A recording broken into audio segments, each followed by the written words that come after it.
Week 2 of the off season. Welcome back to the StepBrothers.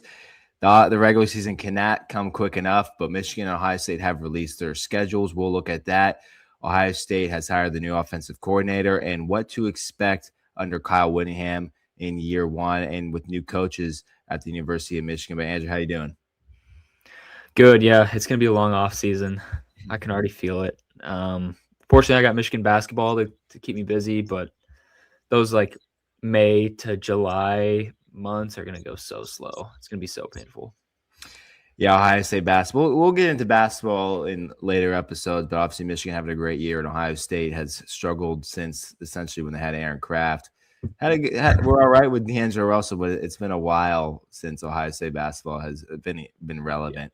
Yeah. A couple coaches have been come and gone, but we want to talk about Kyle Whittingham. Obviously, a great hire for Michigan. Urban Meyer loves the hire.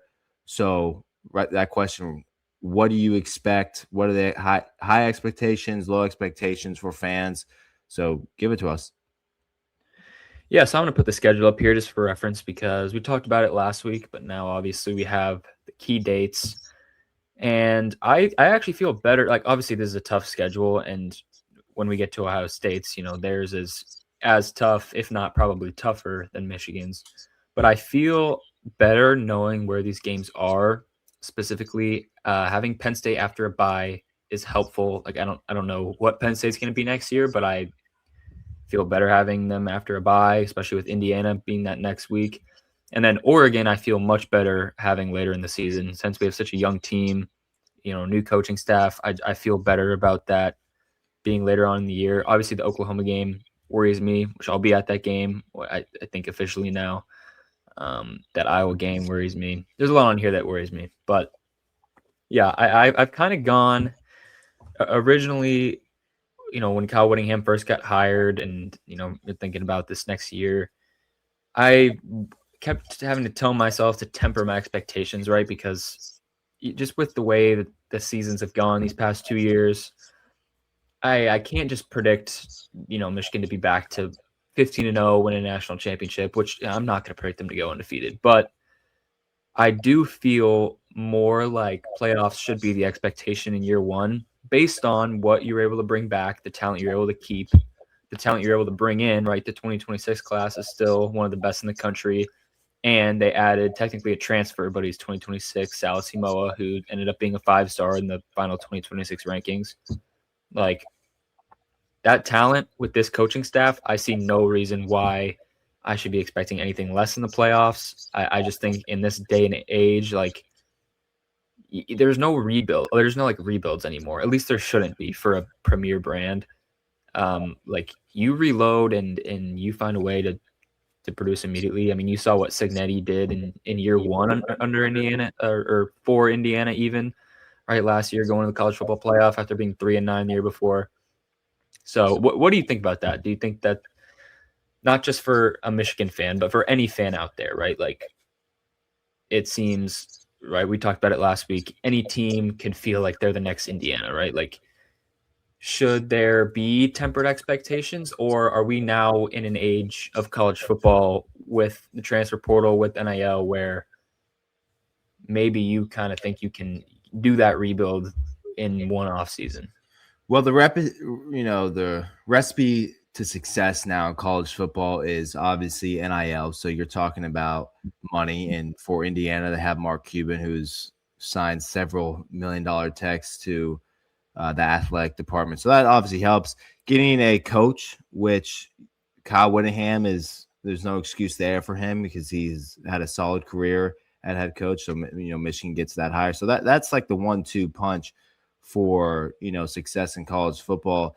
For in terms of reloading, yeah, I mean, you're talking about what Indiana did, that people are going to follow them, because if Indiana did it, then Michigan, Ohio State should do it better, and like they've been doing the last 180 years. And that is making your roster older. And Michigan and Ohio State have done that for next year, obviously, especially for Michigan having a true freshman quarterback. He's now older, more experienced, and I believe you guys have a quarterback coach now. So that's going to help. So that's going to help long term for him. And there is no excuse for Michigan to have another down year, in my opinion, especially with the money that you can produce and have produced in years past. Yeah. No, yeah, absolutely. And I mean, this staff, like the staff that they were able to put together, especially at the coordinator positions, their salaries came out a few days ago, I think it was, and they're some of the most high, like they're some of the highest paid coordinators in all of college football, which is like great. Like if you have resources like a Michigan, like do everything you can, not just in the portal, but like do everything you can in terms of your staff resource pool, right? Who you can go and hire, right? Like I think Michigan has tried clearly to nail every single aspect of the coaching staff, and that is apparent when you bring in Boise State's defensive coordinator just to be your safeties coach. You bring in Air Force's defensive coordinator to be your special teams assistant coach. Like they were not playing around with this staff. And I got to say, like I just feel I was kind of thinking about this earlier when thinking about what to talk about on the show. I feel, and I bet a lot of Michigan fans feel this way more excitement and way more like, let's see what we can go out and prove in year one under Kyle Whittingham. Whereas if we were going into year 3 under Sharon Moore, I would just be thinking, just please don't sink the ship, right? Like, please, like with this schedule, like if Sharon Moore was a coach under that last staff, I could legitimately see 6-6, like no joke. And then you're talking about a way bigger hole to dig yourself out of. Absolutely. Especially when from national championship caliber team, and then he's born on third base, and then he sinks the ship. Because for Ryan Day, obviously that's the saying for him, born on third base, but he won a national championship. So for Sharon Moore to even have what he had, and he just fell apart in life, it was troubling to see. Yeah, no, I mean you'll never hear any more third base Ryan Day comments from me again after Sharon Moore, because he is the definition of born on third base. Not the same, like he didn't have the same level of talent left over at Michigan, just because so many guys went to the draft and Jim Harbaugh didn't really care to recruit at a very high level in those last few years. But still, I mean, to go down like that and really just to throw your opportunity away, I mean, yeah, you're never going to hear any third base comments from me. Yeah, like I just said, I feel so much better about it. I'm excited. I think playoffs should absolutely be the expectation. I know I predicted 9-3 last week, and objectively, I think I do feel like 9-3 is maybe the most probable. I would say Ohio State and Oregon, if you're looking at it from a bird's eye view right now in late January, those look like losses on the road. And then I think you split Oklahoma and Indiana. But like I have a really good feeling about the direction the program is heading. They've been posting some clips from winter workouts, right? Like they have a whole new strength and conditioning staff. I've actually I know a few of the, not personally, but I know a few of the assistant strength and conditioning coaches at Michigan now. I've seen their careers for a little while, so I kind of know their background, and it's legit. Like they clearly, it's all about accountability. It's just a massive step up in terms of program culture, and I think the most important thing is it's just Kyle Whittingham. It's going to be his program, right? Like Sharon Moore was just trying to be Jim Harbaugh, like because he had no head coaching experience. He didn't have his own really like coaching identity, I don't think. So he's just trying to be Jim Harbaugh. He's trying to win games the same way that Jim Harbaugh did. He wears the same work jackets that he wore when Jim Harbaugh was the coach. Like I'm just excited for a whole new philosophy, a whole new, talk about schemes, like a whole new offensive identity, new defensive identity. I feel positive about it. I feel like this team has a good chance to make the playoff. Yeah, when I look at the schedule, and if you do consider those, week 11, week 13 losses, but you look at the games that are kind of maybe a toss-up, but maybe lean towards Michigan in a way. But Oklahoma, Penn State, Iowa, Indiana, all those 4 games have one thing in common, and that is at home. So that is Yeah, a huge that's big. plus that Yeah. Oregon and Ohio State are the only 2 away games. Yeah, you're absolutely right. That's a great point. Yeah, a ton of home games.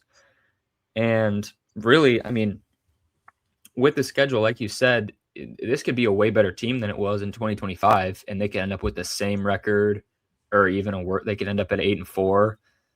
But what I hope to see is just that we're taking care of business when we should, right? No more struggling to pull away from Wisconsin at home. No more beat Purdue by 5 points. No more walk-off field goals against Northwestern. And then B, if you're not going to win, like, be competitive with the teams that are the tough games on your schedule, right? Within 8 minutes of the game, you could just tell they had no chance against Ohio State. USC ran the ball all over us. I mean, and looked physical. Like, Lincoln Riley's defense looked more physical than ours. Like, are we serious? In the Oklahoma game, I mean, that was just doing that. Like, once you go down 9, under Sharon Moore, once you went down 9 points, it's over. It's done. Game's over. So I hope I just see a much more competitive team, and I think you will. I think you're going to see a more accountable, less just silly mistake-ridden team. You're going to see guys play together more. Yeah, I'm excited. And so while I do, as kind of a closing thought, while I do understand the schedule is tough, like we've talked about, and I'm not going to, obviously I don't think they're going to go 12-0, probably not even 11-1, although I do think it's possible. Right, the team is still young. It's like most guys, everyone's a year older, but they're still young, right? It's a team mostly full of sophomores. It's a new coaching staff. But I see no way, and Kyle Whittingham has said this himself, like, at a place like Michigan in today's day and age where it's all about resources, like, the expectation should be to be in the playoffs. That's the bare minimum. And then once you're in that position, you see where you go from there. Yeah. Yep. I mean, it's going to be a huge test for just Michigan in general, obviously trying to get back in the playoffs now that it's expanded, right? You don't want to be the program that hope it expands to 16-24 because no, absolutely not every single year. No, don't do that. Yeah. Well, I mean, was that your final thought? Yeah, we can move on. Yeah. Well, so obviously big news for Ohio State, and that is they have hired Arthur Smith as their new offensive coordinator. They have not moved on from Brian Hartline, but he went to go coach South Florida. Congratulations to him, as always. But when you hire 2 coaches to fill Brian Hartline, we talked about the new wide receiver coach for Ohio State, and now with Arthur Smith, the offensive coordinator.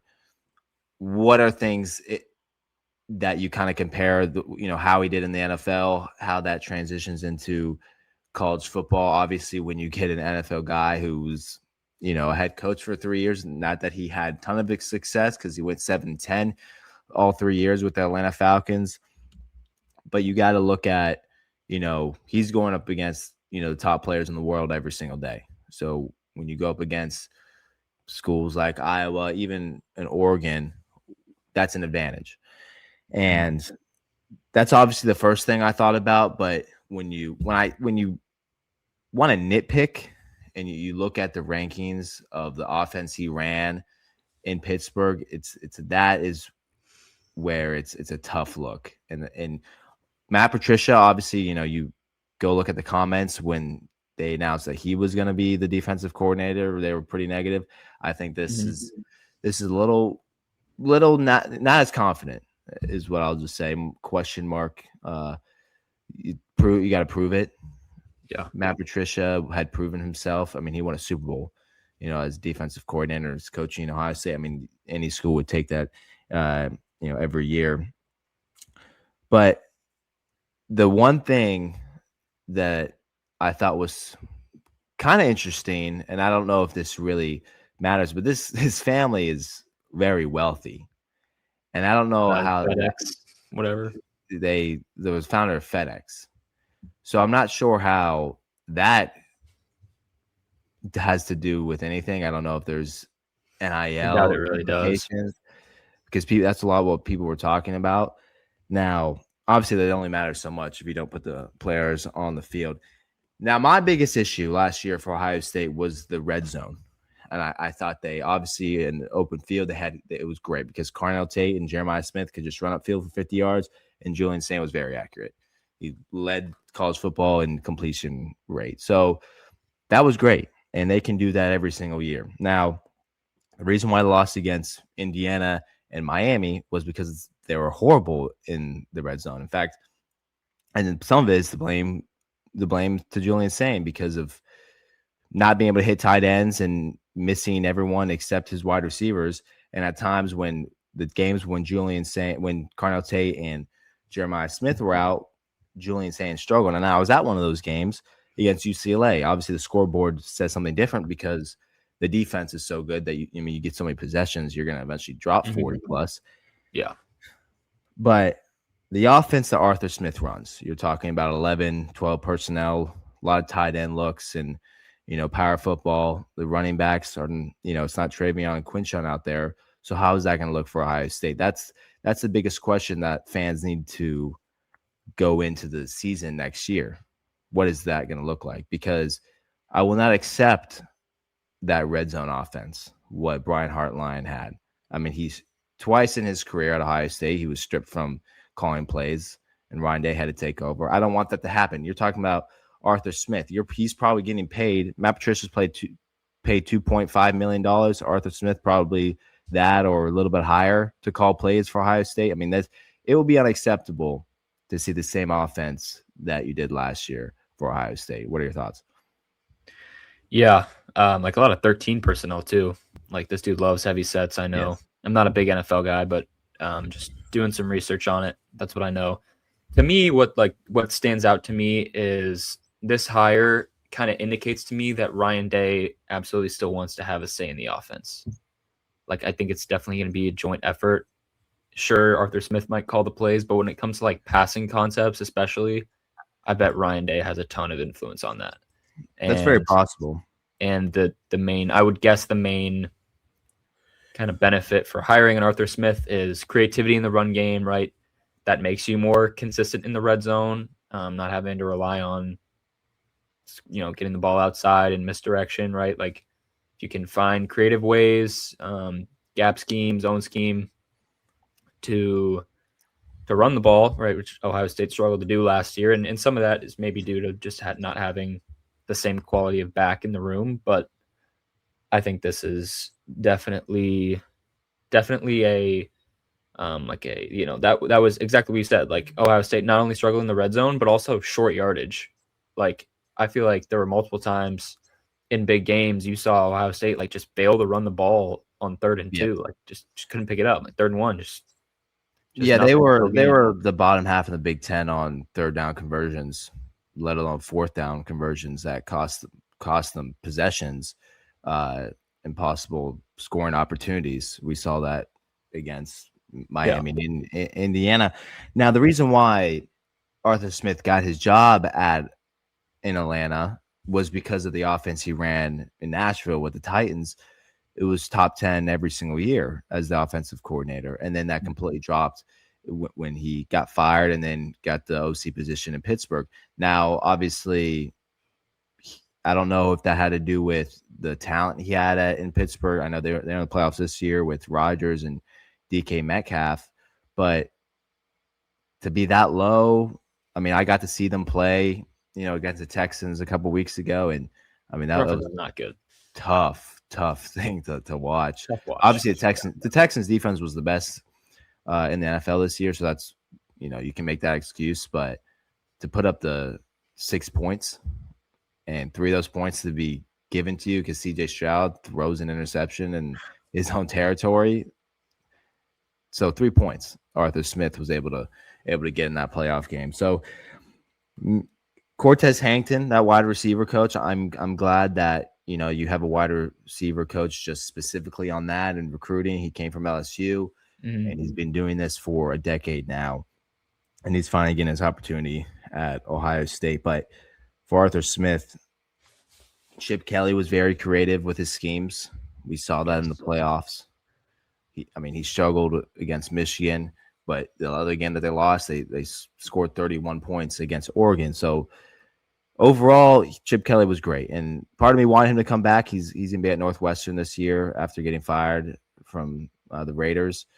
But Arthur Smith, this is Urban Meyer's excited. I am excited in a way. I'm always excited for new looks like this and seeing what they can do, because at the end of the day, if he's not good, he'll be fired, and it's next man up at a school like Ohio State. But maybe, like you said, Ryan Day wants to be part of the pass game, and that wasn't exactly an issue for Ohio State at the end of the day.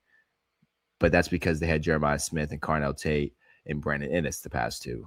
So same kind of wide receiver room in a way. I guess you could say it's a little worse, but the ball will be able to be put in the wide receivers' hands, and they'll do their job. Now, Bo Jackson, Isaiah West, what can they do? Maybe Arthur Smith is someone who can reinvent that run game and be creative in the red zone. Maybe he fixes it.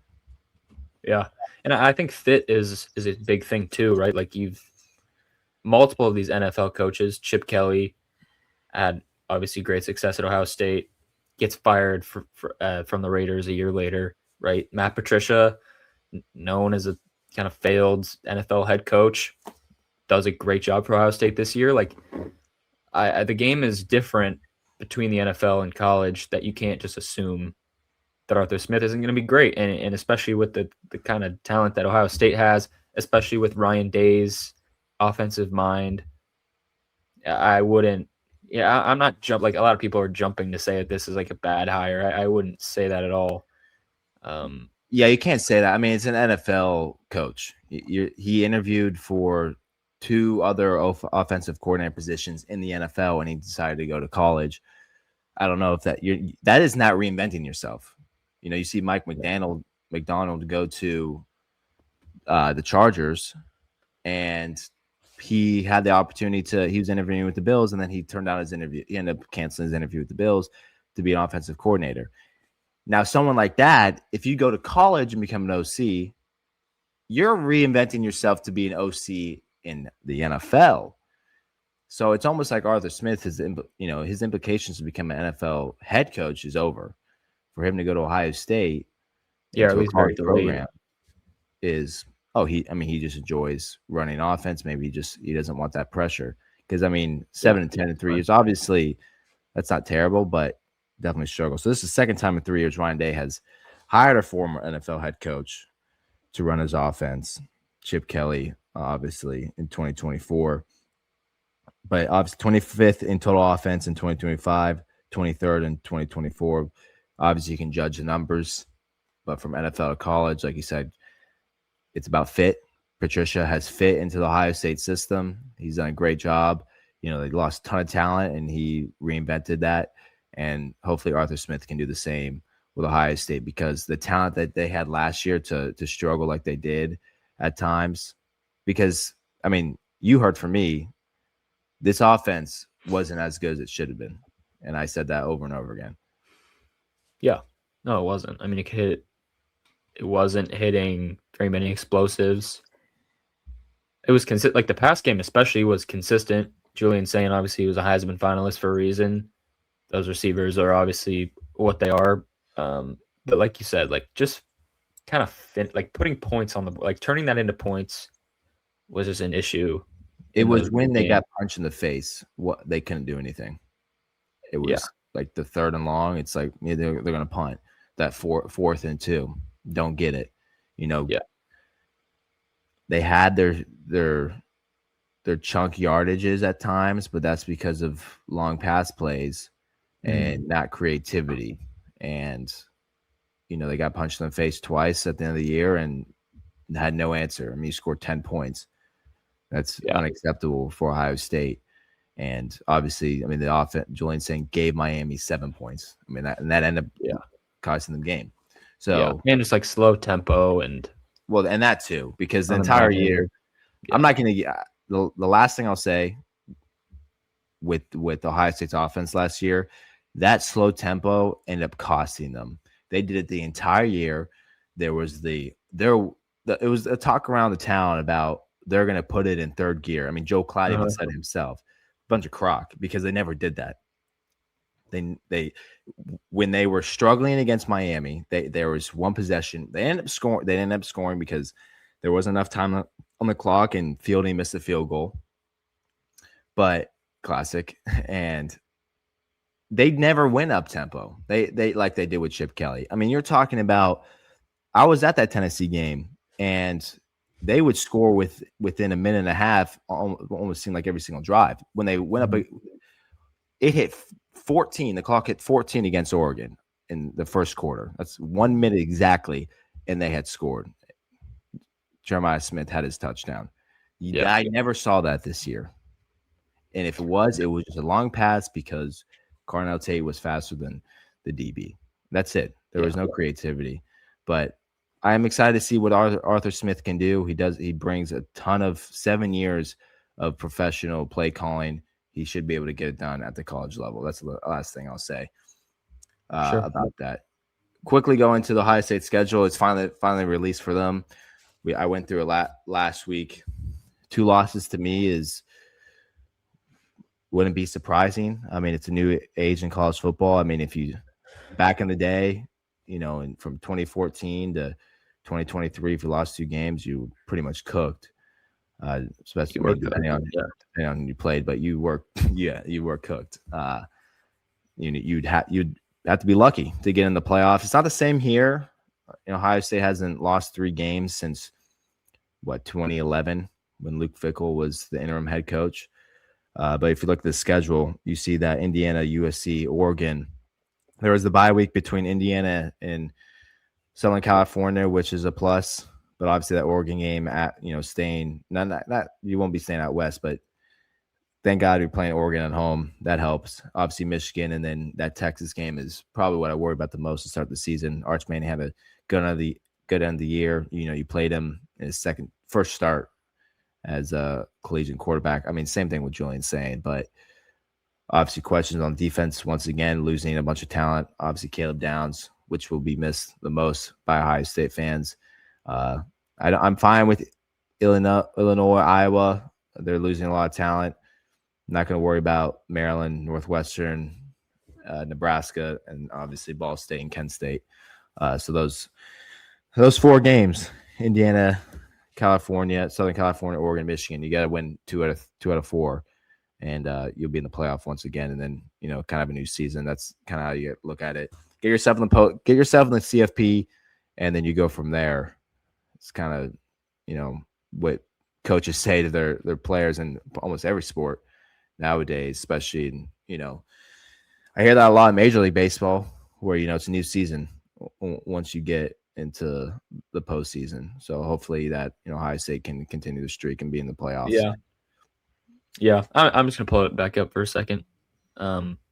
It's just so different too. Like you mentioned having 2 losses being different. Like, this isn't the Big Ten East and West anymore. Like you're like that, like the game, like these super conferences now where you're playing games like this. And obviously there's a ton of schedule disparity, which I mean is a whole different topic. Right. But like you're no longer going to be able to just go, like your best team might not go 12-0 because you just have other really good teams on the schedule. Right. Like, Miami lost at Louisville and SMU this year, and they're driving down the field with a chance to win it all, right? And then in Indiana, if Indiana plays Ohio State in the regular season or, some other really good Big Ten team, like maybe they don't go 16-0, right? They just, were the benefit, they benefited from having a pretty easy Big Ten schedule. So I think that's a good thing overall. Your season should not be defined by 1 loss, especially in like a close game.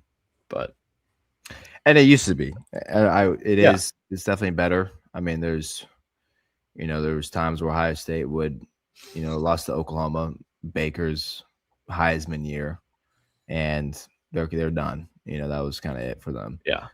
And that was early in the season. So, for Ohio State to go out there and lose to, at Texas and then lose another close game and just be done kind of takes it out, the fun out of it in a way. And that's the only major sporting league that one loss is like detrimental to your season. Yeah.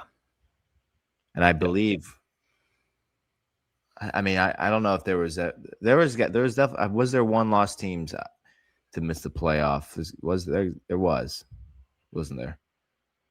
I believe that Ohio State missed it one year because they put Cincinnati in because they were undefeated. No, that was 2021 where Ohio State lost to Oregon and Michigan. 2021 with CJ. They play in the Rose Bowl. Yeah, against Utah. Because that was when – no, and then 2022 was when Ohio State got in with one loss because USC lost. Yes, to Utah. I mean, Michigan would have had a couple. 2016 Michigan would have been in 12-team playoff. That's right, and they lost to Ohio State in last year. Maybe yeah, 2019. Was that 2 No, I think that was a 9-3 year, and they also got obliterated by Ohio State in that game. So maybe not, but yeah, you'd have to go back. But either way, the fact that you'd be on the bubble, one loss was crazy. This whole expansion thing that it's going to be staying. They couldn't come to agreement. It will be 12 teams in 2026. I'm fine with that. I think I want to see this again. One year of it is too short. I want to see another. I'm okay with the 12-team playoff. I think it's much better than what we had before with BCS and the 14 playoff. Am I okay with 16? I could come around to it, but I'll be fine with 12 teams this year. I could come around to 16. I'm not opposed to 14 just because I don't think it's that different. But 24, keep that away from me. Absolutely not. 24. I mean, you're talking about 5 lost teams possibly making it. If they win their conference, and you're gonna know who's like you're gonna be able to fill out some of your bracket just based off schedule in January, like right now. I mean, people are gonna bitch about last year and how JMU and Tulane were in that. So if you're gonna talk about that, then I would want that crowd to come back and say, hey, like, don't allow this. Where's that minority that doesn't want maybe it was a majority, but at least the group that doesn't like the group of 5, you got to come back and try to defend this because 24 teams is outrageous. So if you don't want to see blowouts, then you better not want 24 teams. And I believe the 2014 model would have like every conference champion. Like conference, so you'd have every group of 5 team, I think. So there you go. I'm pretty sure that's what like this suggested. Maybe that's not like an official thing. If you had 24 teams, I mean, yeah, I mean, it probably would. I mean, they did just change to be like they explicitly say now Power 4 champion, right? Yes, like Duke would be in 100%. Not that, like, I don't think you're ever gonna like. It's actually crazy. Like, I think a lot of the like what's the word? Like the pushback on the playoff these past 2 years has been because of Boise State getting a bye and then 2 group of 5 teams. Like, what are the odds those happen at all? I think this was a transitional year, the second time 12-team playoff. SEC moving to 9 games. The way you schedule out a conference is changing, and the way that the conferences have realigned. It was these last 2 years have been very different from what college football has looked like. Yeah, as a whole. I mean, Indiana won. They were the number 1 seed. Ohio State, had to play was playing in the first round, but you had the 10th ranked Miami in. So you had 4 teams that had the bye. 1 team has won the bye game, and that's Indiana. And they played at probably the worst SEC team in the playoff. So I guess you could say Oklahoma, but still, I mean, Alabama was not good. Not good. No. Yeah. Before we wrap up, unless you have anything else, I mean, it's a week 2 slate for us. It's going to be a banger. So you're going to this game? I am. I'm going. So tell me about the itinerary here. Oh, I have no idea the itinerary. I talked to my girlfriend about it. She wants to go. I talked to my parents about it. They want to go. It is. My sister's getting married like 2 Saturdays before that. But okay. I'm like 98% sure we're going because I want to go. That's gonna be sick. Yeah. So likely it'll be Ohio or Michigan, Oklahoma at noon. I'm assuming, and then Ohio Yeah, State at Texas on ABC at 7:30 would be yeah, mine. because the Big Ten will be the host. You guys will be hosting, so it'd be at big noon. Yeah, And then which would obviously be fun. Texas hosting. So yeah, I've thought about going to that game. We didn't go last year. I mean, it was $500,000 to get Yeah. okay seats, and it's fun to watch football on TV. And like more and more people say this to me every single week at work, from callers that we get. And I honestly I don't blame them for spending $1,000 to go see a game, go watch something for 2 hours.